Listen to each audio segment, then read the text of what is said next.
What happens when you take Sliver and mix it with Poltergeist? You get Lair.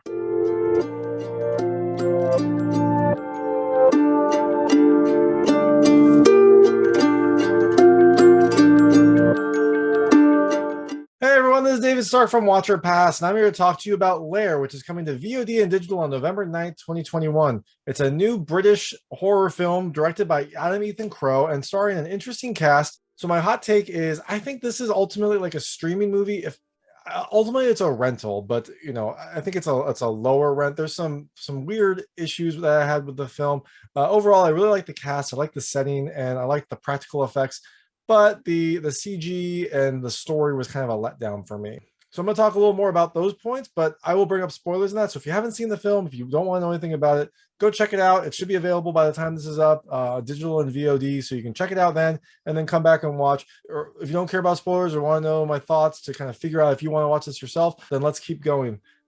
So Lair involves this kind of strange story where someone is accused of murder, and it looked, at least in the opening, like they murdered their wife and son in like a Shining-esque kind of situation. Like I guess he was kind of possessed, or at least that's what we're led to believe. And so his friend Stephen Caramore wants to go and prove like, oh, like supernatural possession can exist or supernatural events can exist. So he wires up this apartment with cameras with the idea that I'm going to take this group of individuals, put them in the house with like an evil object, and watch their possession unfold. So I can then show the cops and show people that possession exists, or that supernatural forces exist, which I thought was kind of interesting. It's an interesting thought, but as you'll see when I talk about the story stuff, I didn't love how the execution happened, but I thought it was an interesting premise, and they did get a pretty good cast. So as this family lives in this apartment, strange things start to happen, as you would expect in any good horror film, and eventually those strange things escalate, and ta-da, there we go, horror movie. So things that I liked about Lair, the first is the cast. I really liked this cast. I thought it was a pretty good overall cast, and I especially like seeing Aislinn. I believe that's her name, although her name is spelled D''ATH.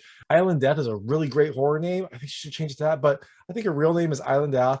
And I like seeing her because she was a strong lead in the film, and then she was also in a video game I really liked, The Infectious Mind of Dr. Decker, that I actually hadn't thought about in a while. And then I recognized her from the movie, and it kind of brought back memories of that game. So I really liked seeing that. And her rapport with the other kind of main lead female in this film, Elena Wallace, was a lot of fun to see. I think they had a good kind of push and pull in their relationship. They had kind of different aspects that they brought to this overall family unit that they were creating, and then when things started happening, their reactions were very different. That was interesting to see as well. I also did like Corey Johnson and Stephen Caramore. Although his character is not the most likable character, I thought he did a pretty good job of kind of being the overseer in here, and playing that role of like, he's insidious because he's doing these terrible things, but then he also has to kind of come off as innocent. I thought that was a fun balance for him to take. The second thing I loved is the setting.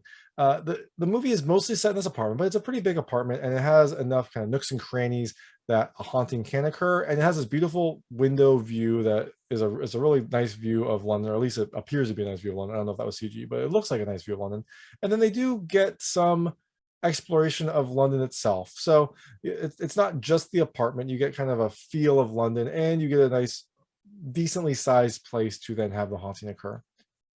And the last thing I really liked is the practical effects. There were a few instances where practical effects came into play, and they were pretty well done, especially when you had like the results of some of the rampages that happened. I thought those were kind of chilling looking, especially seeing some of the results. They were a little unsettling, which is always good in a horror film.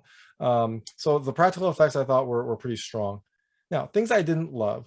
The first thing, and this is kind of my pet peeve, so it might not affect you as much as it affects me, but there was some I didn't think it was very good CG for the actual entity itself. When you finally start to see the entity manifest, it's this like a shrouded figure. It kind of looks almost like a Nazgul from Lord of the Rings, except with like more smoke around it. And it kind of pops up here and there occasionally, and it just was not that impressive. I think it was a little better, but it reminded me of the CG in The Unholy, which is another film that had a pretty decent setting and a pretty good cast, but then the CG itself was a big letdown. They kind of got rid of some of the fear, like some of the anxiety in the horror film itself, and it kind of when that popped on screen, it kind of killed some of the suspension of disbelief that I had. So the CG I don't think was very good in this film. But like I said, the practical effects were pretty decent. So they don't really balance out, but at least there are some good sections of effects and then some not so great sections of effects. And the second thing, and this is kind of my main issue with this film, is I guess the overall story. Like I said, the premise is Stephen Caramore is trying to prove that supernatural things exist, and so he sets up this haunting in this place that he has wired up. But it seems like, and this is a little unclear from the film, but it seems like the haunting that occurs to this new family was very different from the haunting that he's trying to prove is possible. The first incident was more of like a possession where the father was like possessed by a demon or some sort of entity and murdered his family. The second haunting seems to be more of like a poltergeist spirit, like separate entity type of situation where you have this evil force that is kind of manifesting and killing people, or at least harming people, causing damage, things like that. So big spoilers here. At the very end, we do find out that the entity is tied to an individual, or at least it seems like it's tied to an individual, but none of that appeared earlier. So I don't know if the entity was just tied to that person, if that individual was doing some of these incidents. I think maybe we're supposed to believe that, but then the things that the entity does were very violent and kind of superhuman and very different from what occurred in the first haunting. So it almost seems like he's trying to prove the existence of the first haunting by having just a completely unrelated separate incident. And I guess maybe he's filming it, so he's just trying to prove the point in general. But I think it would have been more compelling if it had been a similar kind of haunting, like a similar kind of situation where someone gets possessed. Maybe that's actually what it's supposed to be, because it kind of implies that at the very end. But at least in the story that I saw, you didn't have the same type of situation. So it felt kind of sporadic. So I was like, okay, this is going to be like a Shining situation part 2. And then you're like, wait, why is this like ghost entity coming up and scaring people and causing damage and hurting people? So that was kind of the main issue I had with it. It just felt like two separate stories that did not have much of a relation. The last thing I didn't love is there were some strange scene transitions. I mean, just some cuts that felt a little rougher than the rest of the film, and it wasn't bad, but it just kind of made some of those scenes feel a little, or just gave it kind of overall inconsistent feel when that happened.